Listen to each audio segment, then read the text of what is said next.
తిరుపతిలోని శ్రీ సాక్షి రామలింగేశ్వర స్వామి దేవస్థానంలో మాఘమాసం ఆరుద్ర నక్షత్రాన్ని పురస్కరించుకుని శుక్రవారం స్వామివారికి ప్రత్యేక అభిషేకాలు ఘనంగా నిర్వహించారు. ఈ సందర్భంగా ఆలయ అర్చకులు ముందుగా స్వామివారికి పంచామృత అభిషేకాలు చేసి అనంతరం విశేష పూజలు జరిపారు.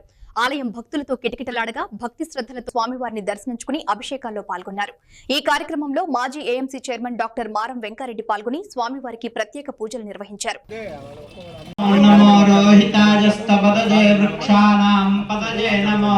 मंत्रिणे वानिजाजक्षे मदे पथीना पदये नमो नमो बभ्रषाय विव्याधिनेन्नानां पदये नमो नमो राज सदाशिवाय श्रीमन्महादेवाय नमः नमो हिरण्यवारे अस्मन्निदेहितं नमस्ते अस्तु भगवन् विश्वेश्वराय महादेवाय त्र्यम्बकाय त्रिपुर